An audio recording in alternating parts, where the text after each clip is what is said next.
আমারে মুরাদনগরের অনন্তপুরের মা, চুল ছাইরা গুইর না গো, চুল মাথায় উঁচা করে বান্ধ না, টাইট ফিটিং জামা কাপড় পইর না, স্বামীকে গজব দিও না, সন্তানকে লানত দিও না, বেপরদা পরপুরুষের সামনে যাইও না। মনে রাখবা এটার কারণে দোজকের আগুনের মধ্যে পড়া লাগবে। হে মা, আল্লাহর নবীজির স্ত্রীর নিয়ে বসা অন্ধ এক সাহাবী নবীজির দরবারে আসে। নবী কয়ে তোমরা ভিতরের রুমে প্রবেশ করো, আলাদায় চলে যাও। নবীজির স্ত্রীরা বলি ইয়া রাসূলুল্লাহ, সে তো অন্ধ, সে তো আমাদেরকে দেখবে না, তার সামনে কিসের পর্দা? আমার নবী কই স্ত্রীটা, তার সামনে পর্দা হলো সে তোমাদেরকে দেখবে না, তোমরা তো তাদেরকে দেখবে। দেখার কারণে তোমাদের নিজের চোখের জিনা হয়ে যাবে। এই পুরুষের ব্যাপারে তোমার মনে যদি বাজে চিন্তার উদয় হয়, তাহলে তোমার আমলনামার মধ্যে গুনাহ হবে, গুনাহ। এটা তো আমাদের সমাজে স্বাভাবিক চলতেছে। দেবর বাবির সাথে, বাবি দেবরের সাথে, চাচাতো ভাই চাচাতো বোনের সাথে, খালাতো ভাই খালাতো বোনের সাথে, এই বাড়ির পুরুষ অন্য বাড়ির মহিলার সাথে, অন্য বাড়ির পুরুষ এই বাড়ির মহিলার সাথে। আব্বাজিরা আপনারা যারা এখানে বসছেন, আপনাদের স্ত্রী, আপনাদের বোন, আপনাদের মেয়ে, আপনাদের মা যদি বেপরদা চলে, ও আব্বুজি মনে রাখবেন এটার কারণে আপনিও দুজকের আগুনে জ্বলা লাগবে। হুজুর কেন? কারণ একটা নারীর কারণে 4 জন পুরুষ মানুষ দুজকের আগুনে জ্বলবে। যদি ওই নারীর ভাই থাকে, যদি ওই নারীর জন্মদাতা বাবা বেঁচে থাকে, যদি ওই বাবা তার কন্যাকে পর্দা না করায়, তাহলে ওই বাবাটা তার মেয়ের কারণে দুজকের আগুনে জ্বলা লাগবে। যদি ওই মেয়েটার ভাই থাকে, আপনারা যারা আপনাদের বোনকে মোটর সাইকেলের পেছনে নিয়ে ঘুরেন, মনে রাখবেন আপনি যদি আপনার বোনকে পর্দা না করান, তাহলে আপনার বোনের কারণে আপনি দুজকের আগুনে ধাউ ধাউ করে জ্বলা লাগবে। আপনি যদি কোনো নারীর স্বামী হন, যারা বিবাহ করেছেন, আপনি আপনার স্ত্রীর যদি বেপর্দা চালান, আপনার স্ত্রী যদি পরপুরুষের সামনে যায়, পরপুরুষ তো দূরের কথা, আপনার ভাইয়ের সামনে যাইতে পারবে না আপনার স্ত্রী। কিন্তু বর্তমান সমাজ শিক্ষা দিতেছে যে ভাইয়ের মতো গেলে কি হবে, কিন্তু আল্লাহর হাবিব বলে একটা নারীর জন্য তার দেবর হলো কালসাপের মতো। কালসাপ কামড় দিলে যেমন একটা মানুষ ধ্বংস হয়ে যায়, একটা নারী তার দেবরের সামনে গেলে এমন ধ্বংস হয়ে যায়। ও আব্বুজি, দেবরের সাথে নিজের ভাবিজিরে, নিজের বউরে মিলায়ও না, নিজের বউরে মিলতে দিও না, কথা বলতে দিও না। ভাত বাইরা দিয়া যাবে, পরে আইসা খাবে, এটা সিস্টেম হইতে পারে, কিন্তু বাইরা দিবে, পাতে তুলা দিবে, এটা সিস্টেম হইতে পারে না। বর্তমান সমাজ এটা মানেও না। তুমি স্বামী হইয়া যদি তোমার বউরে পর্দা না করাও, তাহলে তুমি দোজকের আগুনে জ্বলবা। কোন সন্তান যদি তার মারে পর্দা না করায়, আপনার মা বুড়া হয়ে গেছে, বৃদ্ধ হয়ে গেছে, বয়স্ক হয়ে গেছে, এজন্য মায়ের পর্দার কোনো বিধান আপনি পালন করতেছেন না। না রে বাবা, বৃদ্ধ হয়ে গেল, মারে পর্দা করানো লাগবে। বেপর্দা চলতে দিও না রে, দিও না, এটার কারণে তুমি দোজকের আগুনে জ্বলা লাগবে। বলে হুজুর পর্দা করাইব কেমনে? আমার বউ তো সপ্তাহে একবার মার্কেটে না গেলে তার ভালো লাগে না। হুজুর আমি যদি কোনো কাপড় কিনাই না দে, আমার বউ মানে না। না রে, মানা লাগবে, মানা লাগবে, তোমার সংসার করতে হলে মানা লাগবে। এই অনন্তপুর এলাকার পর্দার অন্তরালের মহিলারা, তোমরা যারা তোমাদের স্বামীর আদেশ মানো না, মনে রাখবে এটার কারণে দুজকের আগুনে জ্বলবা। এই অনন্তপুরের মহিলারা, তোমরা যারা তোমার স্বামীকে ধমক দিয়া কথা কও, মনে রাখবে এটার কারণে দুজকের আগুনে জ্বলা লাগবে।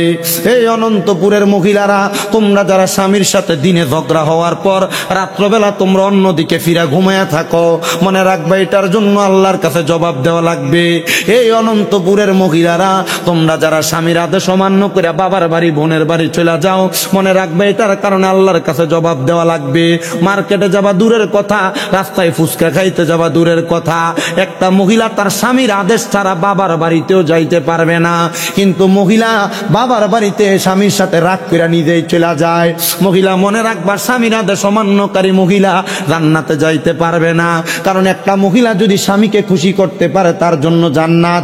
নবী কো একটা মহিলা জান্নাতে যাবে 4টা কারণে। নবী গো কোন 4টা কারণ? যদি মহিলা নামাজি হয়, যদি মহিলা পর্দাশীল হয়, যদি মহিলাটা তার লজ্জাস্থানের হেফাজত করে, যদি মহিলা তার স্বামীর আদেশ মানে। সার্কাস কথা বললাম। 1 নাম্বার মহিলা যদি নামাজ পড়ে, 2 নাম্বার পর্দা করে, 3 নাম্বার লজ্জাস্থানের হেফাজত করে, 4 নাম্বার ওই মহিলা মহিলা যদি তার স্বামীর আদেশ মাইনা চলে তাহলে ওই মহিলার জান্নাতে যাওয়া কেউ ঠেকাইতে পারবে না। কিন্তু আমাদের মহিলারা নামাজের প্রতি বড় উদাসীন, নামাজ পড়ে না, ফজরের নামাজের পরেও ঘুমায়, আগেও ঘুমায়, জোহরের নামাজের সময় কাজ শেষ হয় না, আসরের সময় গোসল করতে যায়, মাগরিবের সময় দুনিয়ার সন্তানের নাস্তা তৈরি করে, এশারের সময় তার ঘুমের সময় হয়, তরকারি গরমের সময়। মহিলা পর্দা করে না, গায়ে হলুদের অনুষ্ঠানে বেহায়ার মতো নাচানাচি করে, মহিলা বেপরোয়া রাস্তার মধ্যে ঘোরাফেরা করে, মহিলা পর্দা করতে চায় না, লজ্জাস্থানের হেফাজত করবে দূরের কথা, স্বামী প্রবাসে থাকার কারণে মহিলা জিনা ব্যভিচার করে বেড়ায়, মহিলা মন্দ কাজ করে বেড়ায়। ও মা বোনেরা, আপনি আপনার স্বামীর আদেশ মানবেন দূরের কথা, স্বামী যদি একটু পানি চায় আপনি ধমক দিয়া বলে নিয়ে খাইতে পারে না। মনে রাখবেন জান্নাতে তো সহজ নয়, জান্নাতে তো সহজ নয়। আপনারা বলেন মা বোনেরা, জান্নাত পাওয়ার জন্য এই কাজগুলো ঠিকভাবে আদায় করার দরকার আছে না নাই? আজকে বাড়ির যে কইব দেখছেন হুজুর কি কইছে, হিজনালু হিজাইতো তো লাকড়ি লাগে, এই লাকড়ির কামই তো তারা করে না। কইতাছি রান না হুদা, আপনার একটু দূর কষ্ট হইতেছে আপনারা, এবার কি যাই নাকি রানগা? আচ্ছা ঠিক আছে, ঘুম ধরে লেছে না, কারণ ঈদের দিন তো, ঈদ গেল না, মোটামুটি এই রোজা ভাঙ্গার পরে শরীরটা একবারে মেসমেস করে, এরপর আবার এই মাছ গোস্ত খাইতে খাইতে শরীরে একটা আলসিয়া লেগে গেছে, ঘুমাইলে যখন ঘুমই শেষ হয় না। কথা কই না তো, আজকে সকাল 7টা 21 বেজে গেছে, আমার চোখ লাগে না, 7টা 21 আমার চোখ লাগে না। বলে হুজুর রাইতে ঘুমাইছে না? না, এই 7টা 21 পর্যন্ত কখনো চোখ লাগেই না। এরপরে শুয়েছে, হঠাৎ করে চোখ খুলে দিয়ে 1টা 21 বাজে, তো মোটামুটি বালা টাইমে উঠছে, তাও এটা আর গোসল গা গোসল হয়েছে না, নামাজ ফিরে আবার ঘুম, ওরা ঘুম, শরীর একটা অলসতা এসে বসে। আর আমার তো মনে করেন আলহামদুলিল্লাহ আপনাদের দোয়ার বরকতে ওই ফেব্রুয়ারি একবার মানে রোজার আগের দিনও আমি 2টা মাহফিল করছি, আলহামদুলিল্লাহ। কন্যা আলহামদুলিল্লাহ, রোজার মাসে এমনি কাটাইছি না, একা একা তারাবি পড়াইছি, বললাম না এমনি কাটেন, একা একা তারাবি পড়াইছি। পরে এরপরে মাদ্রাসা মেনটেন, এবার জিগান না, এবার বইয়া ছিল মনে হয় 1-1.5 ঘন্টা, যখন তাদের ছুটি, মাদ্রাসা বাচ্চাদেরকে ছুটি দিতে হয় না, তা আপনাদের বললাম না 6 মাদ্রাসা, 3 মাদ্রাসা 3 হুজুর দিয়ে কন্ট্রোল করাইছি। একটাতে তারা সময় দিয়েছিলাম 12টার মধ্যে ছুটি দিব, আমি মনে আইছি 12টা 34 ছুটি দিতে টাইম মতো দিতে পারি না। আলহামদুলিল্লাহ আপনাদের দোয়ায় চলতেছে রানিং। আপনারা শুধু দোয়া করবেন, আমার মাদ্রাসার পোলাপান্ডির লেগে দোয়া করবেন, আর আমার লেগে দোয়া করবেন, আমার ওস্তাদের লেগে দোয়া করবেন, করবেন ইনশাল্লাহ। তো বেরিয়েতে যে ওয়াজ করছি এই ওয়াজ কামে লাগতো না, যদি হুইন্না মাইন্না চলে আর কি। এরা চিন্তা করবো হুজুর ওয়াজ যে কইরা দিয়ে যাইতেছেন, আমরা জামাই যে আপনার কথা শুনে না, জামাই যে আমদার মুখ মারানি জিকে গালি দে, বেড়াইতে দোষ আছে না নাই? আপনারা দোষটা একটু কইয়া যাই, তাহলে মোটামুটি ওয়াজ সবাই পক্ষে যাব। হিসুরি রেডি হয়েছে নি? খবরটা বললাম গনাইতেছে ওয়াজ, করবো ইনশাল্লাহ।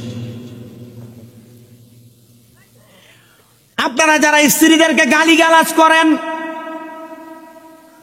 গাইলেন গাইলে গেলে আপনি যদি কন না জি না, পানি টানতে দেরি হলে তো অমুক পানি আই না,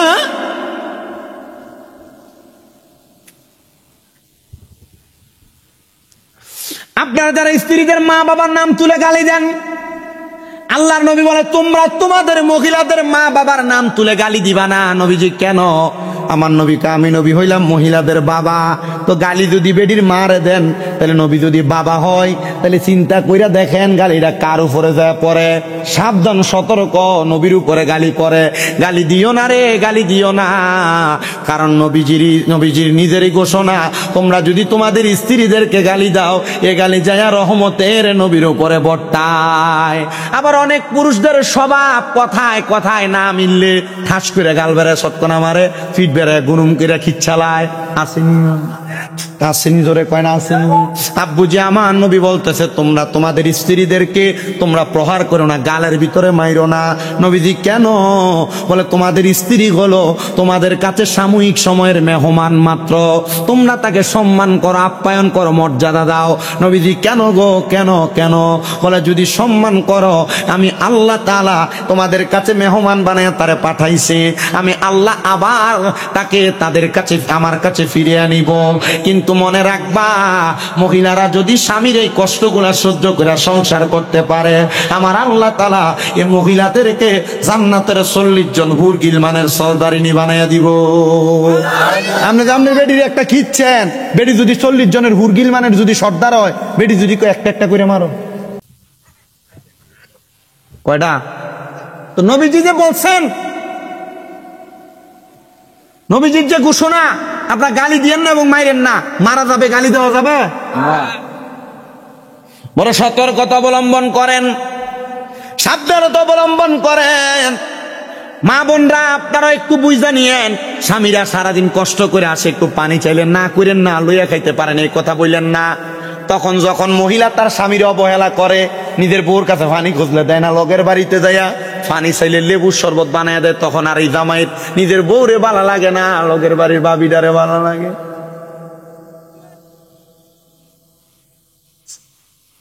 কি দাও?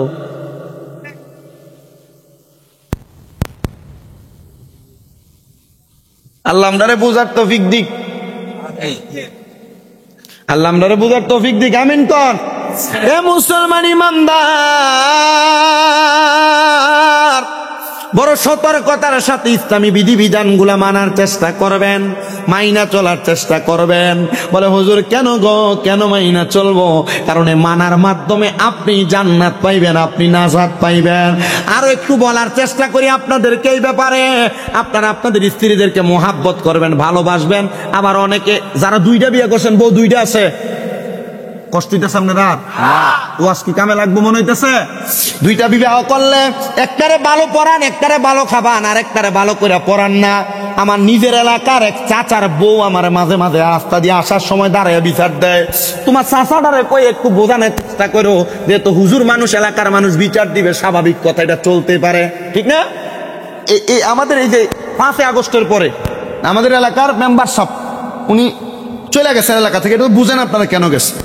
এরপরে আরেক লোক মেম্বার হয়েছে, মসজিদের সভাপতি হয়েছে। আগে মেম্বার সভাপতি ছিল, এরপর আরেক লোক হয়েছে। কয়দিন আগে এক মায়ের সাথে মোটামুটি মেলামেশা করছে, যে বিয়ে ছাড়া মায়ের পেটে 2 মাসের বাচ্চা। তো এর আগেও সরানের লেগে অনেক রকমের কথা হয়েছে। এখন এলাকার মানুষ আমারে নিজে কইছে, আমার কয়েকজন, যে তুমি সভাপতি। আমি কই জি না, আমি এই বালা কাজে যাইতাম না, এত বড় কাজে যাইতাম না, কারণ আমার বাপ বাচ্চা রয়েছে। তো যে কথাই ছিলাম, আমার মানুষ এলাকার বিভিন্ন বিষয়গুলো জানায়। এই মসজিদের আমরা সেক্রেটারি, হ্যাঁ কয়দিন পরে পরে আমার কত, আরে মসজিদের বেটা দোয়ান ভাই, দোয়ানের যে 12 টাকা এগুলো খাইয়ে লাইতেছে। আসেন এমন লোক অনেকে, এই যে তারাবিটা গেল, ইমাম সাহেবরা তারাবি ভরাইছে, তারাবি টিয়া তুইলা মসজিদে রেখে দিছে, এমন বহুত কমিটিও তো আছে। এই কথা কন আপনারা, আসেন এমন বহুত কমিটি টিয়া তুলছে কি লেগা, ইমাম সাহেব তারাবি হাদিয়া, তারাবি দিয়ে ভরাইছে, লইয়া দেবো। এখন এই টিয়া দিয়ে মসজিদের মোটর নষ্ট হয়ে গেছে, ঠিক করে মসজিদে 2টা পাঙ্খা লাগা, মসজিদের অ্যাকাউন্টে 10,000 রেখে দিছে, হুজুরে ঠিক মতো দিছে না। আসেনি এমন? আপনার যদি কোন আছে আছে, যদি কোন নাই আমি কম আছে, আসেনি? আলহামদুলিল্লাহ, এটা আপনাদের দোয়ার বলতে আমি সূরা তারাবি পড়াইছি, আমার মসজিদ কমিটি আমার ঈদের নামাজ 60,000 টাকা দিচ্ছে, হাতে দিচ্ছে। আপনি চিন্তা করে দেখছেন, মসজিদ ছোট্ট, 300 মানুষ নামাজ পড়ে, জুমার নামাজ, এরা এত ইনসাফওয়ালা মানুষ। আলহামদুলিল্লাহ, এখান থেকে যে মুয়াজ্জিনদের ইমাম রে দিছে, আমার কাছে সভাপতি এক হুজুর, আমি জানি এটা আপনার হক, কিন্তু তারারও একটু ঈদের চান্দি হিসাবে এটা থেকে দিছি 10,000 কইরা। আমনে আবার আমি বুঝছি আপনি ফেস ব্যাঙ্গেল হইতেছেন, আমার যদি আপনি নাও দিতেন আমি বুঝুন না, আমি কিছু কইতাম না, কিন্তু ওয়াজ মাহফিলে গেলে আমি আবার এটা চাই না, এবার এটাও চাই না, কই না জি না। তো যেই কথা ধারাবাহিকতায় আসে, আচ্ছা এই করতেছি আমি যে কথায়, তো স্ত্রীদেরকে মোহাব্বত, সরি ওই বেডি আমার কি কইতেছে যে কাকা, আপনার কাকারে কইেন এবারে তো দ্বিতীয় বিবাহ করার পর ওই বউরের কাছেই থাকে, আমরার বাবা বরণ পোষণও দেয় না, ঈদে একটা জামা কাপড়ও দেয় নাই কাউরে, আবার একটু বুঝে কইেন। আমি ওই পুরুষদেরকে বলছি যারা 2টা বিবাহ করছেন, 2টা বিবাহ করা না জায়েজ না। যদি আপনি আপনার ভিডিওতে কবো মা গো এবার তো আমরা লাইফ হয়ে দেবো গা। না গো মহিলা শোনো, তুমি তোমার পুরুষকে যদি শান্তিতে রাখতে পারো, যদি তোমার পুরুষকে যদি অশান্ত না করো, যদি তোমার স্বামীর দায়িত্ব ঠিক মতো পালন না করো, এ দামায় 2টা বিয়ে করবো। কথা কয় না কেন? আপনার স্ত্রী যদি আপনার সন্তুষ্ট রাখে, আপনি জীবনে 2 বিয়ের চিন্তা করবেন না। কথা কয় না কেন? আপনি অশান্তি দিবেন, আপনি দেখবেন যারা যারা পরবর্তী 2টা বিয়ে করছে বা 2 বউ আছে জীবিত, মরে গেলে 2টা বিয়ে, 2য় বিয়ে করলে এটা আরেক বিষয়, এটা জায়েজ আছে, না জায়েজের কিছু না। কিন্তু যে পুরুষেরা 2য় বিয়ে করে বর্তমান বাংলাদেশে এখন বেশিরভাগ যাইয়া দেখেন প্রথম বইয়ের যন্ত্রণা ফইরে আছে। তো আর প্রথমটা বুঝে কিন্তু ভালোই আছে, প্রথমটা দ্বিতীয়টা থেকে ভালো হয় কখন? দ্বিতীয়টা করার পর যখন এই জামাই 2য় বউরে গুরুত্ব দেয়, তখন প্রথমটা একবারে ভিজা বিলে হয়ে যায়। ঠিক না? আগে বুঝছে না, ঠিক না? আচ্ছা, আল্লাহ আমরা বোঝার তৌফিক দিক, আমিন কোন। মনে রাখবেন, যারা 2 স্ত্রী গ্রহণ করেছে, 3 স্ত্রী গ্রহণ করেছে, তারা যদি একজন আরেকজনের উপর ইনসাফ না করে, একজনকে 500 টাকার জিনিস আরেকজনকে 700 টাকার জিনিস দেয়, এই ব্যাপারে বড় সতর্ক। নবী আমার বলে, যদি তোমরা ইনসাফ না করতে পারো তাহলে তোমরা কখনো 2য় বিবাহতে আবদ্ধ হবে না। নবীজি কেন বলে? বেইনসাফের কারণে জাহান্নামের আগুনে জ্বলা লাগবে। তা আমার নবীজির একসাথে 4 জন স্ত্রী বিরাজমান। নবীজির ঘরে আসরের নামাজের সময় নবীজির 4 স্ত্রী নবীজির সামনে প্রশ্ন করে, ইয়া রাসূলুল্লাহ, আমরা 4 জন স্ত্রী আপনার সামনে, নবী আপনি বলেন না আমরা 4 জনের মধ্যে আপনি নবী কারে বেশি ভালোবাসেন? সুবহানাল্লাহ বলেন। নবীজির জীবনে ঘটে যাওয়া প্রত্যেকটা ঘটনা উম্মতের জন্য শিক্ষা, হাদিস হিসেবে আসছে। মারহাবা কোন। আচ্ছা, স্ত্রীরা কারে বেশি ভালোবাসে এই কথা তাহলে হাদিসে আসলো কেন? তার মানে উম্মতের এখানে শিক্ষা আছে না নাই? আসতে কয় আছে না নাই? ওই 4 স্ত্রী জিজ্ঞাসা করে, ইয়া রাসূলুল্লাহ, আমরা 4 জন স্ত্রী আপনার সামনে, আজকে আপনি বলা লাগবে আপনি আমাদের 4 জনের কাকে বেশি ভালোবাসেন। আমার নবী কয়, আজকে না, আগামীকাল আসরের সময় উত্তর পাওয়া যাইবা। আসরের সময় সুযোগ দিয়েছেন। এদিন রাত্রবেলা আমার নবীজির স্ত্রীর ঘরে গেছেন। ঘরের মধ্যে যা নবীজির আসকান মুবারক, পাঞ্জাবি মুবারকের ভিতর থেকে 2টা খেজুর বের করছেন। একটা খেজুর এক স্ত্রীকে দিয়েছেন, আরেকটা আমার নবী খাইছেন। নবীজি স্ত্রীর হাতের খেজুরের দানাটা, বিচিটা নিছেন। নবীজির মুখের বিচিটা নিয়া 2টা বিচি স্ত্রীর হাতে দিয়া বলছে, এটা তোমার কাছে রেখে দিবা, তবে সাবধান, কাউরে বলবা না। জোরে কয় না দাও, আরো জোরে কন। দ্বিতীয় স্ত্রীর ঘরে যায় সেম কাজ, তৃতীয় স্ত্রীর কাছে সেম কাজ, চতুর্থ স্ত্রীর কাছে যায় একই কাজ। 2টা খেজুর 2 জনে ভাগাভাগি করে খাইলেন, 2টা খেজুরের বিচি নিয়ে স্ত্রীর হাতে দিলেন। পরবর্তী দিন আমার নবীজি আসরের সময় 4 জন স্ত্রী নবীজির সম্মুখে দাঁড়ানো, জিগায়, ইয়া রাসূলুল্লাহ, আজকে বলেন কারে বেশি ভালোবাসেন? আমার নবীজি সবাইকে বলে দিছে, কারোরটা কাউকে বলা যাবে না কয়টা খেজুরের বিচি দিছি। নবী আমার বলতেছে, যারে গতকালকে রাত্রবেলা 2টা খেজুরের বিচি দিছি, তারে আমি নবী সব চাইতে বেশি ভালোবাসি। দেখে বড় স্ত্রীও হাসে, দ্বিতীয় স্ত্রীও হাসে, তৃতীয় স্ত্রীও হাসে, চতুর্থ স্ত্রীও হাসে। আসলে কি নবীজি এদেরকে কম বেশি ভালোবাসে না সমান সমান বাসে? মনে রাখবেন, 2টা স্ত্রী গ্রহণ করলেও তাদেরকে সমানে সমানে ভালোবাসা লাগবে, তাদেরকে সমানে সমানে খাবার দেওয়া লাগবে, সমানে সমানে পোশাক দেওয়া লাগবে, সমানে সমানে আচরণ করা লাগবে। আল্লাহ তাআলা সমানে সমানে সুন্দর জিন্দেগি করার তৌফিক দান করুন। জোরে পড়েন আমিন। ওই নবী রাহমাতুল লিল আলামিন, নবীজির কলিজার টুকরা আম্মা জানের নাম হযরতে মা আমেনা রাদিয়াল্লাহু তাআলা আনহা। জোরে কোন মারহাবা। বেঈমান বলা যাবে না, নবীজির মা বাবার ঈমান ছিল না এটা বলা যাবে না। নবীজির মা বাবা স্বয়ং নবীজির কাছে ঈমান গ্রহণ করেছে। মারহাবা কোন, মারহাবা।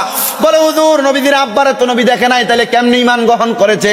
আমার নবী বলে, আমি নবীজির আব্বা আমার নিজের আব্বা জানের কোরস্থানের সামনে দাঁড়াইছি, আর আমি নবীজি নিজে আমার আব্বা জানকে কালেমা পড়াইছি।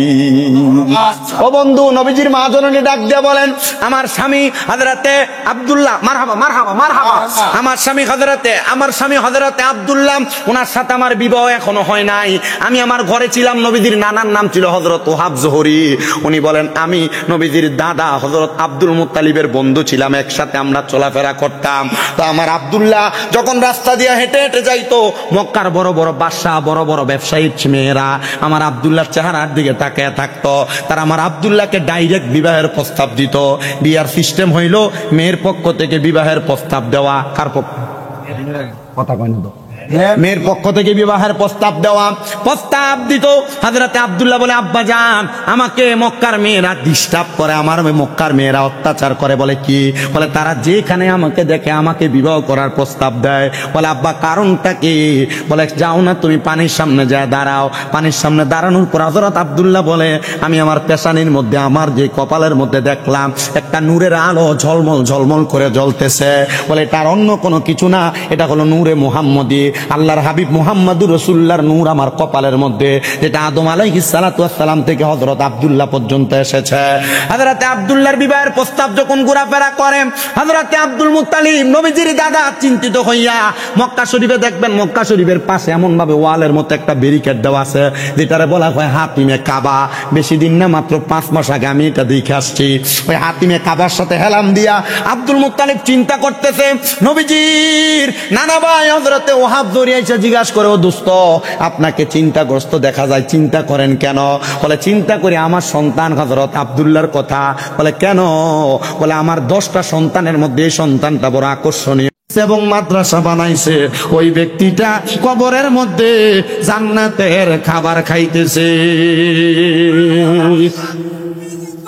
জান্নাতের কি খাইতেছে? জান্নাতের খাবার খাইতেছে। সে জিজ্ঞাসা করে, জান্নাতের খাবার যে খাইতেছো কেমন লাগতেছে তোমার? আরে জান্নাতের খাবার আমার কাছে ভালো লাগবে না কেন? এই খাবারের মাধ্যমে আল্লাহ তাআলা আমার সিনাটাকে ভরপুর করেছে। আরে আমার আল্লাহ তাআলার কাছে আমি প্রথমে ফেরেশতাদেরকে জিজ্ঞাসা করেছি, আমার আল্লাহর কাছে জিজ্ঞাসা করো না আল্লাহ তাআলা আমার কোন নেক আমলের কারণে আমার এত সুন্দর জান্নাতের খানা পিনা দিয়েছে। উনি ডাক দিয়া বলে, অন্য কোন নেক আমল না রে, অন্য কোন নেক আমল না। তুমি যে মানুষকে দুনিয়ার জমিনে ইবাদত করার একটা প্রতিষ্ঠানে করে দিয়ে আসছো, ইবাদত করার একটা জায়গা তৈরি করে দিয়ে আসছো, আল্লাহ তাআলা এই জন্য তোমার খাবারের ব্যবস্থা করে দিয়েছে। শুধু তাই না, যখন কিয়ামত হয়ে যাবে এরপর তোমাকে রাসূলে পাকের সাথে একই জান্নাতের মধ্যে রাখা হবে। হে আমার আজকে অনন্তপুর এলাকার ভাই বাবারা, পর্দার অন্তরালের মা বোনেরা, আপনারা বলেন আমরা তো আল্লাহর বান্দা, রাসূলে পাকের উম্মত, আমরার মনটা ওই নবীর সাথে জান্নাতে যাইতে মনে চাই কি চায় না? রহমতের নবী আমার বলেন, কেউ যদি আমি নবীর কথাগুলা মাইনা চলে, কেউ যদি আমি নবীর কথা মোতাবেক চলাফেরা করে, তাহলে আমি নবী বললাম, আমি নবী তাকে ছাড়া জান্নাতে যাব না। নবীজি তিরমিজি শরীফের একটা হাদিস শরীফ আমি তেলাওয়াত করার পর দেখলাম, আমার নবী বলে, ময়দানে মাশরের মধ্যে যখন গুনাহগার এবং নেককার সবাইকে দাঁড় করানো হবে, হাশরের ময়দানটা তামার চাইতে উত্তপ্ত গরম হবে। ওই উত্তপ্ত গরম ময়দানে যখন সবাই দাঁড়ায় থাকবে, এক প্রকার মানুষের নেক আমলগুলা যখন নেক আমলগুলা ওজন করা হবে, ওজন করার পর তাদেরকে হাশরের ময়দানের এক কন্যারে দাঁড় করানো হবে। তারা হাহাকার করবে, তারা অসহ্যতা অনুভব করবে। তখন আমার নবী বলেন, আমি নবীজি পশ্চিম দিক থেকে হাশরের ময়দানে আগমন করব। আমি ওই উম্মতের চেহারার দিকে তাকায়া দেখব, ওই উম্মতদেরকে এতিমের মতো লাগতেছে। মা বাপ মারা যাওয়ার পর একটা সন্তানকে যেমন লাগে, ওই উম্মতকে ঠিক তেমন লাগতেছে। তখন আমার নবী রাহমাতুল লিল আলামিন নবী বলে, আমি তাদেরকে প্রশ্ন করব, জিজ্ঞাসা করব, তোমরা কেন হাশরের ময়দানে এমন অবস্থায় পতিত হয়েছ? বলে আমরা নেক আমল ওজন করার পর আমাদের আমলনামা সমান সমান হয়েছে, গুণও বেশি না, নেক আমলও বেশি না, আমাদের আমলনামা সমানে সমান। তখন আমার নবী বলে, আউয়ালু মাইয়াকরাউ বাবাল জান্নাহ, সর্বপ্রথম জান্নাতের দরজা আমি নবী খোলার জন্য যাব। আদম থেকে ঈসা নবী পর্যন্ত সব নবীরা জান্নাতের দরজায় দাঁড়ায় থাকবে, কিন্তু কোন নবী জান্নাতের দরজা খুলবে না। জান্নাতের দরজা যিনি খুলবেন তিনি মুহাম্মাদুর রাসূলুল্লাহ সাল্লাল্লাহু আলাইহি ওয়াসাল্লাম নবীজি। নবী আমার বলে, আমি যখন জান্নাতের দরজা খুলতে যাব, তখন জান্নাতের দরজার একজন ফেরেশতা, দুনিয়ার সব ফেরেশতাকে আমি নবীকে দেখানো হয়েছে, কিন্তু ওই ফেরেশতার কাছে আমি নবীর মান এবং মর্যাদা সম্পর্কে বলা হয়েছে, কিন্তু আমি নবীকে তাকে দেখানো হয় নাই। তখন সে আমাকে প্রশ্ন করবে, মান আনতা, কে আপনি? তখন আমি বলবো, আনা মুহাম্মাদুর রাসূলুল্লাহ। তখন সে বলবে আপনার সম্পর্কে আমাকে অবগত করা হয়েছে। দরজা খোলেন। নবী আমার বলে বিসমিল্লাহ বলে যখন আমি দরজাটা খুলবো, আমি নবী জান্নাতের মধ্যে প্রবেশ করব না, জান্নাতের দরজার মধ্যে আমি দাঁড়িয়ে থাকবো। দরজার যে চৌকাঠ বলা হয়, আমার নবী বলেন আমি জান্নাতের দরজায় দাঁড়িয়ে থাকবো। একটা একটা করে আমি নবীর উম্মতদেরকে আমি নবী জান্নাতে প্রেরণ করব। নবীজি জান্নাতে প্রেরণ করবেন। শুধু তাই না, আমার নবী বলে আমি নবীর একটা গুনাহগার উম্মত যদি দুজকে থাকে, আমি নবী জান্নাতের দরজা বন্ধ করব না। নবীজির একটা গুনাহগার উম্মত যদি জাহান্নামে থাকে, নবীজি জান্নাতের দরজা বন্ধ করবেন না। আপনি ওই নবীরে ভালোবাসেন বলে হ্যাঁ বাসি, তো নামাজ পড়ি না। ওই নবীরে ভালোবাসেন বলে বাসি, হারাম বলে খাই, কি হবে? ওই নবীকে ভালোবাসেন বলে বাসি, ওই নবীর মুহাব্বত অন্তরে আছে বলে একবার 100 আছে বলে যদি থাকে তাহলে ওই নবী যে যা নিষেধ করছেন আপনি পালন করেন বলে না করি না, তো কোনো রকম চলি আর কি। বাবুজি মনে রাখবেন, মরণের আগে যদি ওই নবীর পথ না ধরতে পারেন, মরার পরে কি জান্নাত পাবেন? নবী আমার বলেন শুধু তাই নয়, শাফাআতিল আহলিল কাবাইর মিন উম্মতি, আমার উম্মতের মধ্যে কোন উম্মত যদি কবিরা গুনাহ করে, আমি নবী তার জন্য সুপারিশ করব। নবীজি যার জন্য সুপারিশ করবে সে জান্নাতি। মনের অজান্তে যদি কোনো কবিরা গুনাহ আপনার দ্বারা হয়ে যায়, মনে রাখবেন রে মুসলমান, এটার কারণে আপনি দুজকের আগুনে জ্বলা লাগবে। তো আমি আপনাদেরকে একটা সহজ সরল কথা বলে দেই, হয়তো আপনাদের মনে কষ্ট যাবে, অনেকের গায়ে ওয়াজটা পড়ে যাবে, একটু মনোযোগ দিয়ে শোনার চেষ্টা করেন।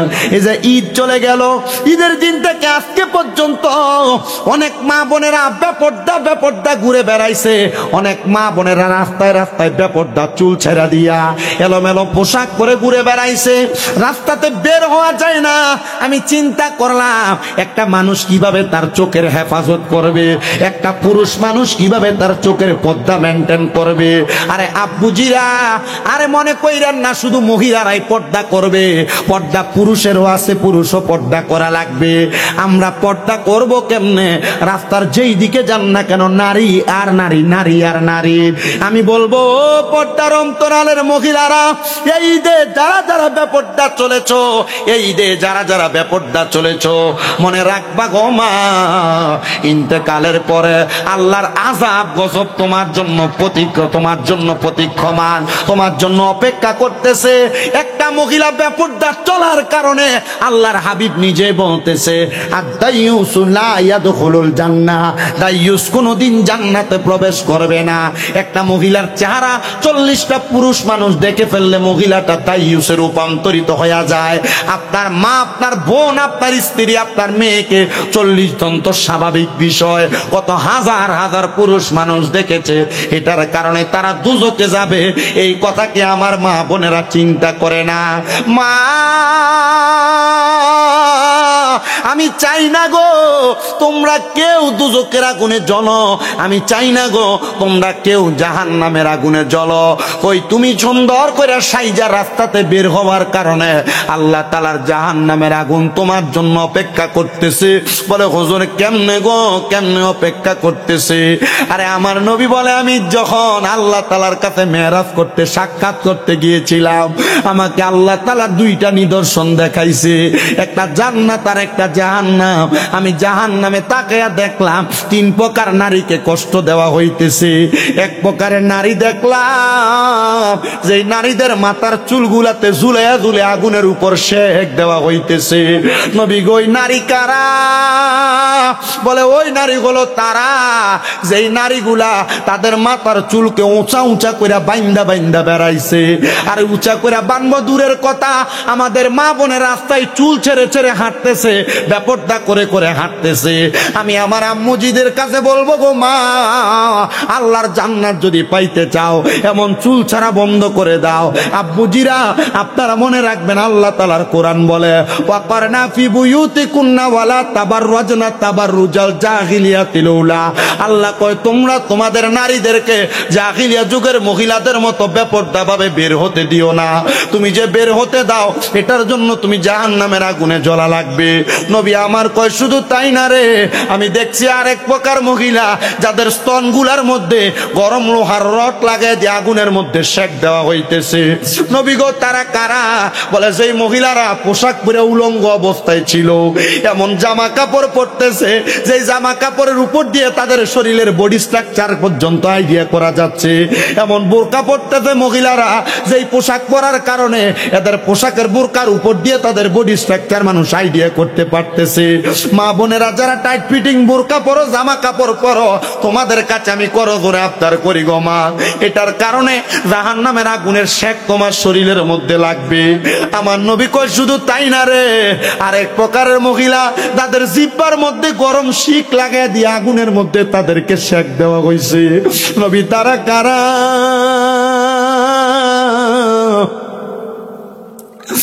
আমার নবী কয় মহিলা গুলো তারা যে মহিলা তাদের মুখ দিয়া তাদের স্বামীকে সন্তানকে লানত দিছে, গজব দিছে। এ আমার মুরাদনগরের অনন্তপুরের মা,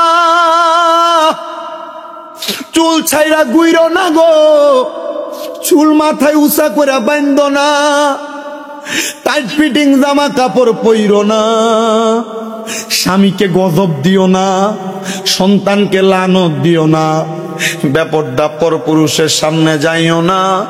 মনে রাখবা এটার কারণে দোজকের আগুনের মধ্যে পড়া লাগবে। হে মা, আল্লাহর নবীজির স্ত্রীর নিয়ে বসা অন্ধ এক সাহাবী নবীজির দরবারে আসে। নবী কয়ে তোমরা ভিতরের রুমে প্রবেশ করো, আলাদায় চলে যাও। নবীজির স্ত্রীরা বলি ইয়া রাসূলুল্লাহ, সে তো অন্ধ, সে তো আমাদেরকে দেখবে না, তার সামনে কিসের পর্দা? আমার নবী কই স্ত্রীটা তার সামনে পর্দা হলো, সে তোমাদেরকে দেখবে না, তোমরা তো তাদেরকে দেখবে, দেখার কারণে তোমাদের নিজের চোখের জিনা হয়ে যাবে। এই পুরুষের ব্যাপারে তোমার মনে যদি বাজে চিন্তার উদয় হয়, তাহলে তোমার আমলনামার মধ্যে গুনাহ হবে, গুনাহ। এটা তো আমাদের সমাজে স্বাভাবিক চলতেছে। দেবর বাবির সাথে, বাবি দেবরের সাথে, চাচাতো ভাই চাচাতো বোনের সাথে, খালাতো ভাই খালাতো বোনের সাথে, এই বাড়ির পুরুষ অন্য বাড়ির মহিলার সাথে, অন্য বাড়ির পুরুষ এই বাড়ির মহিলার সাথে। আব্বাজিরা আপনারা যারা এখানে বসছেন, আপনাদের স্ত্রী, আপনাদের বোন, আপনাদের মেয়ে, আপনাদের মা যদি বেপরদা চলে, ও আব্বুজি মনে রাখবেন এটার কারণে আপনিও দুজকের আগুনে জ্বলা লাগবে। হুজুর কেন? কারণ একটা নারীর কারণে চারজন পুরুষ মানুষ দুজকের আগুনে জ্বলবে। যদি ওই নারীর ভাই থাকে, যদি ওই নারীর জন্মদাতা বাবা বেঁচে থাকে, যদি ওই বাবা তার কন্যাকে পর্দা না করায়, তাহলে ওই বাবাটা তার মেয়ের কারণে দুজকের আগুনে জ্বলা লাগবে। যদি ওই মেয়েটার ভাই থাকে, আপনারা যারা আপনাদের বোনকে মোটর সাইকেলের পেছনে নিয়ে ঘুরেন, মনে রাখবেন আপনি যদি আপনার বোনকে পর্দা না করান, তাহলে আপনার বোনের কারণে আপনি দুজকের আগুনে ধাউ ধাউ করে জ্বলা লাগবে। আপনি যদি কোনো নারীর স্বামী হন, যারা বিবাহ করেছেন, আপনি আপনার স্ত্রীর যদি বেপর্দা চালান, আপনার স্ত্রী যদি পরপুরুষের সামনে যায়, পরপুরুষ তো দূরের কথা, আপনার ভাইয়ের সামনে যাইতে পারবে না আপনার স্ত্রী। কিন্তু বর্তমান সমাজ শিক্ষা দিতেছে যে ভাইয়ের মতো গেলে কি হবে, কিন্তু আল্লাহর হাবিব বলে একটা নারীর জন্য তার দেবর হলো কালসাপের মতো। কালসাপ কামড় দিলে যেমন একটা মানুষ ধ্বংস হয়ে যায়, একটা নারী তার দেবরের সামনে গেলে এমন ধ্বংস হয়ে যায়। ও আব্বুজি, দেবরের সাথে নিজের ভাবিজিরে নিজের বউরে মিলায়ও না, নিজের বউরে মিলতে দিও না, কথা বলতে দিও না। ভাত বাইরা দিয়া যাবে, পরে আইসা খাবে, এটা সিস্টেম হইতে পারে, কিন্তু বাইরা দিবে, পাতে তুলা দিবে, এটা সিস্টেম হইতে পারে না। বর্তমান সমাজ এটা মানেও না। তুমি স্বামী হইয়া যদি তোমার বউরে পর্দা না করাও, তাহলে তুমি দোজকের আগুনে জ্বলবা। কোন সন্তান যদি তার মারে পর্দা না করায়, আপনার মা বুড়া হয়ে গেছে, বৃদ্ধ হয়ে গেছে, বয়স্ক হয়ে গেছে, এজন্য মায়ের পর্দার কোনো বিধান আপনি পালন করতেছেন না। না রে বাবা, বৃদ্ধ হয়ে গেল, মারে পর্দা করানো লাগবে, বেপর্দা চলতে দিও না রে, দিও না, এটার কারণে তুমি দোজকের আগুনে জ্বলা লাগবে। বলে হুজুর পর্দা করাইব কেমনে? আমার বউ তোর সপ্তাহে একবার মার্কেটে না না গেলে তার ভালো লাগে না। হুজুর আমি যদি কোনো কাপড় কিনাই না দে আমার বউ মানে না। না রে, মানা লাগবে, মানা লাগবে, তোমার সংসার করতে হলে মানা লাগবে। এই অনন্তপুর এলাকার পর্দার অন্তরালের মহিলারা, তোমরা যারা তোমাদের স্বামীর আদেশ মানো না, মনে রাখবে এটার কারণে দুজকের আগুনে জ্বলবা। এই অনন্তপুরের মহিলারা, তোমরা যারা তোমার স্বামীকে ধমক দিয়া কথা কও, মনে রাখবে এটার কারণে দুজকের আগুনে জ্বলা লাগবে। এই অনন্তপুরের মহিলারা, তোমরা যারা স্বামীর সাথে দিনে ঝগড়া হওয়ার পর রাত্রবেলা তোমরা অন্যদিকে ফিরা ঘুমায়া থাকো, মনে রাখবে এটার জন্য আল্লাহর কাছে জবাব দেওয়া লাগবে। এই অনন্তপুরের মহিলারা, তোমরা যারা স্বামীর আদেশ অমান্য করে বাবার বাড়ি বোনের বাড়ি চলে যাও, মনে রাখবে এটার কারণে আল্লাহর কাছে জবাব দেওয়া লাগবে। মার্কেটে যাবা দূরের কথা, রাস্তায় ফুচকা খাইতে যাবা দূরের কথা, একটা মহিলা তার স্বামীর আদেশ ছাড়া বাবার বাড়িতেও যাইতে পারবে না। কিন্তু মহিলা বাবার বাড়িতে স্বামীর সাথে রাগ করে নিজেই চলে যায়। মহিলা মনে রাখবা, স্বামীর আদেশ অমান্যকারী মহিলা জান্নাতে যাইতে পারবে না। কারণ একটা মহিলা যদি স্বামীকে খুশি করতে পারে তার জন্য জান্নাত। নবী কয় একটা মহিলা জান্নাতে যাবে 4টা কারণে। নবী গো কোন 4টা কারণ? যদি মহিলা নামাজি হয়, যদি মহিলা পর্দাশীল হয়, যদি মহিলাটা তার লজ্জাস্থানের হেফাজত করে, যদি মহিলা তার স্বামীর আদেশ মানে। সার্কাস কথা বললাম। 1 নাম্বার মহিলা যদি নামাজ পড়ে, 2 নাম্বার পর্দা করে, 3 নাম্বার লজ্জাস্থানের হেফাজত করে, 4 নাম্বার ওই মহিলা যদি তার স্বামীর আদেশ মাইনা চলে, তাহলে ওই মহিলার জান্নাতে যাওয়া কেউ ঠেকাইতে পারবে না। কিন্তু আমাদের মহিলারা নামাজের প্রতি বড় উদাসীন, নামাজ পড়ে না, ফজরের নামাজের পরেও ঘুমায়, আগেও ঘুমায়, জোহরের নামাজের সময় কাজ শেষ হয় না, আসরের সময় গোসল করতে যায়, মাগরিবের সময় দুনিয়ার সন্তানের নাস্তা তৈরি করে, এশারের সময় তার ঘুমের সময় হয়, তরকারি গরমের সময়। মহিলা পর্দা করে না, গায়ে হলুদের অনুষ্ঠানে বেহায়ার মতো নাচানাচি করে, মহিলা বেপরতা ভাবে রাস্তার মধ্যে ঘোরাফেরা করে, মহিলা পর্দা করতে চায় না, লজ্জাস্থানের হেফাজত করবে দূরের কথা, স্বামী প্রবাসে থাকার কারণে মহিলা জিনা ব্যভিচার করে বেড়ায়, মহিলা মন্দ কাজ করে বেড়ায়। ও মা বোনেরা, আপনি আপনার স্বামীর আদেশ মানবেন দূরের কথা, স্বামী যদি একটু পানি চায় আপনি ধমক দিয়া বলে নিয়া খাইতে পারে না, মনে রাখবেন জান্নাতে তো সহজ নয়, জান্নাতে তো সহজ নয়। আপনারা বলেন মা বোনেরা, জান্নাত পাওয়ার জন্য এই কাজগুলো ঠিকভাবে আদায় করার দরকার আছে না? না, আজকে বাড়ির যে কইব দেখছেন হুজুর কি কইছে, হিজনালু কি যাইতো তো লাকড়ি লাগে, এই লাকড়ির কামই তো তারা করে না।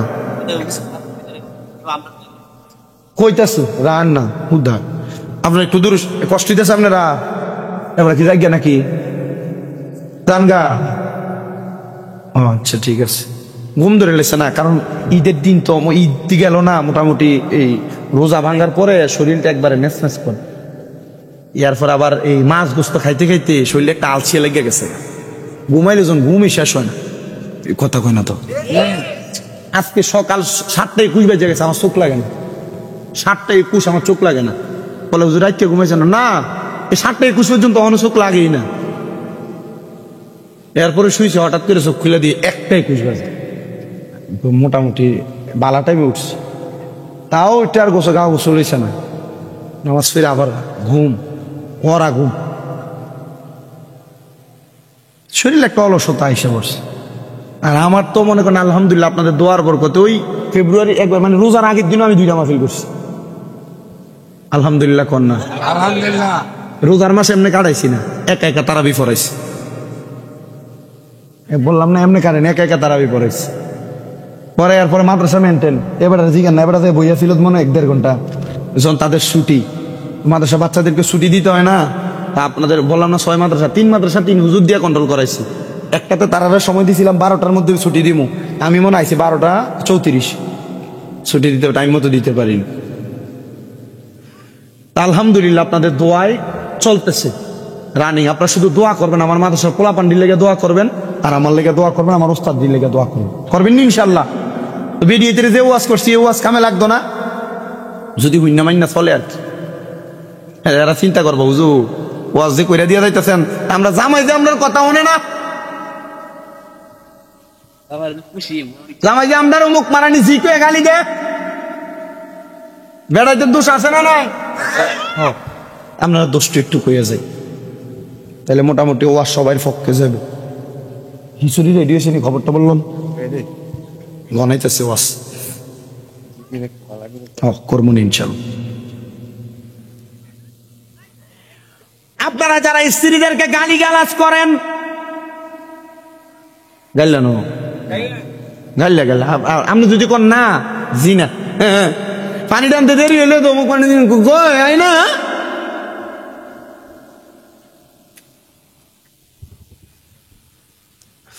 আপনারা যারা স্ত্রীদের মা বাবার নাম তুলে গালি দেন, আল্লাহর নবী বলে তোমরা তোমাদের মহিলাদের মা বাবার নাম তুলে গালি দিবা না। নবীজি কেন? আমার নবীকে আমি নবী হইলাম মহিলাদের বাবা, তো গালি যদি বেডির মারে দেন, তাহলে নবী যদি বাবা হয়, তাহলে চিন্তা কইরা দেখেন গালিটা কার উপরে যায় পড়ে। সাবধান, সতর্ক, নবীর উপরে গালি পড়ে। গালি দিও না রে, গালি দিও না, কারণ নবীজির নিজেরই ঘোষণা, তোমরা যদি তোমাদের স্ত্রীদেরকে গালি দাও, এ গালি যায় রহমতের নবীর উপরে বর্তায়। আবার অনেক পুরুষদের স্বভাব কথায় কথায় না মিললে ঠাস করে গাল বেড়ে সটকনা মারে, ফিট বেড়ে গুরুম করে খিচ্ছালায়। আসেনি আসেনি জোরে কয় না আসেনি? আব্বুজি আমার নবী বলতেছে তোমরা তোমাদের স্ত্রীদেরকে তোমরা প্রহার করো না, গালের ভিতরে মাইরো না। নবীজি কেন? বলে তোমাদের স্ত্রী হলো তোমাদের কাছে সাময়িক সময়ের মেহমান মাত্র, তোমরা তাকে সম্মান করো, আপ্যায়ন করো, মর্যাদা দাও। নবীজি কেন গো, কেন কেন? বলে যদি সম্মান করো, আমি আল্লাহ তাআলা তোমাদের কাছে মেহমান বানিয়ে তারে পাঠাইছে, আমি আল্লাহ আবার তাকে তাদের কাছে আমার কাছে ফিরিয়ে আনিব।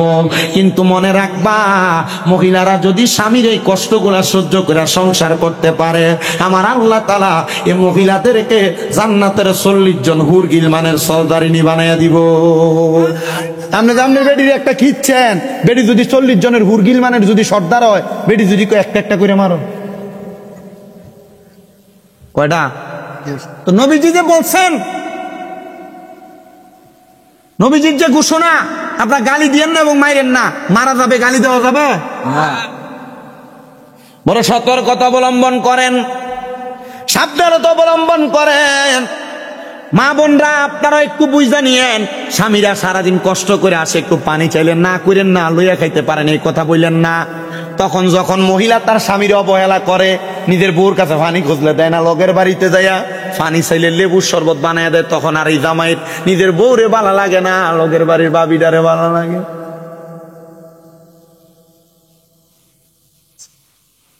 এটাও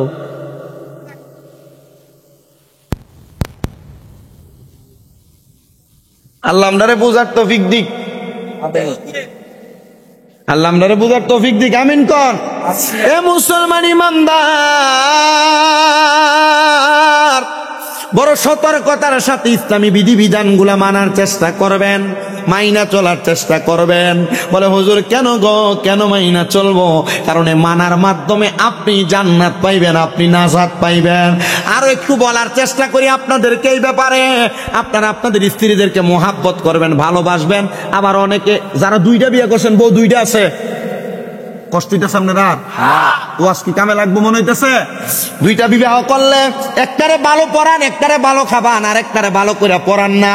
আমার নিজের এলাকার এক চাচার বউ আমার মাঝে মাঝে রাস্তা দিয়ে আসার সময় দাঁড়ায় বিচার দেয়, তোমার চাচাটারে কই একটু বোঝানোর চেষ্টা করো, যেহেতু হুজুর মানুষ, এলাকার মানুষ বিচার দিবে, স্বাভাবিক কথা, এটা চলতে পারে, ঠিক না? আমাদের এই যে 5 আগস্টের পরে আমাদের এলাকার মেম্বার সাহেব উনি চলে গেছেন এলাকা থেকে, এটা বুঝেন আপনারা কেন গেছে। এরপরে আরেক লোক মেম্বার হয়েছে, মসজিদের সভাপতি, আগে মেম্বার সভাপতি ছিল, এরপর আরেক লোক হয়েছে। কয়দিন আগে এক মায়ের সাথে মোটামুটি মেলামেশা করছে, যে বিয়ে ছাড়া মায়ের ফেটে 2 মাসের বাচ্চা। তো এর আগেও সরানের লেগে অনেক রকমের কথা হয়েছে। এখন এলাকার মানুষ আমারে নিজে কইছে, আমার কয়েকজন, যে তুমি সভাপতি। আমি কই জি না, আমি এই বালা কাজে যাইতাম না, এত বড় কাজে যাইতাম না, কারণ আমার বাপ কোনো বাচ্চা রয়েছে। তো যেই কথাই ছিলাম, আমার মানুষ এলাকার বিভিন্ন বিষয়গুলো জানায়। এই মসজিদের আমার সেক্রেটারি, হ্যাঁ কয়দিন পরে পরে আমার কত, আরে মসজিদের বেটা দোয়ান ভাই, দোয়ানের যে ভাড়ার টাকা এগুলো খাইয়ে লাইতেছে। আছেন এমন লোক অনেকে। এই যে তারাবিটা গেল, ইমাম সাহেবরা তারাবি ভরাইছে, তারাবি টিয়া তুইলা মসজিদে রেখে দিছে, এমন বহুত কমিটিও তো আছে। এই কথা কোন সামনেরা আছেন এমন বহুত কমিটি, টিয়া তুলছে কি লেগা? ইমাম সাহেব তারাবি হাদিয়া, তারাবি দিয়ে ভরাইছে, লইয়া দেবো। এখন এই টিয়া দিয়ে মসজিদের মোটর নষ্ট হয়ে গেছে, ঠিক করে মসজিদে 2টা পাঙ্খা লাগা, মসজিদের অ্যাকাউন্টে 10,000 রেখে দিছে, হুজুরে ঠিক মতো দিছে না। আসেনি এমন? আপনার যদি কোন আছে আছে, যদি কোন নাই আমি কমো আছে, আসেনি? আলহামদুলিল্লাহ, এটা আপনাদের দোয়ার বলতে। আমি সূরা তারাবি পড়াইছি, আমার মসজিদ কমিটি আমার ঈদের নামাজ 60,000 টাকা দিতে হাতে দিচ্ছে। আপনি চিন্তা করে দেখছেন, মসজিদ ছোট্ট, 300 মানুষ নামাজ পড়ে, জুমার নামাজ, এরা এত ইনসাফ ওয়ালা মানুষ। আলহামদুলিল্লাহ। এখান থেকে যে মুয়াজ্জিনদের ইমামরে দিছে, আমার কাছে সভাপতি হুজুর আমি জানি এটা আপনার হক, কিন্তু তারারও একটু ঈদে চান্দি হিসাবে এটা থেকে দিছি 10,000 কইরা। আমনে আবার আমি বুঝছি আপনি ফেস ব্যাঙ্গে লইতেছেন, আমার যদি আপনি নাও দিতেন আমি হুজুর আমি কিছু কইতাম না, কিন্তু ওয়াজ মাহফিলে গেলে আমি আবার এটা সারি না, এবার এটাও সাইডে না, কই না জি না। তো যেই কথা ধারাবাহিকতায় আসি,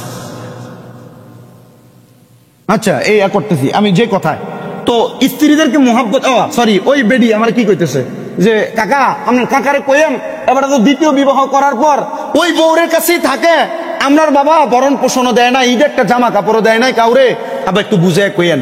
আমি ওই পুরুষদেরকে বলছি যারা 2টা বিবাহ করছেন, 2টা বিবাহ করা না জায়েজ না।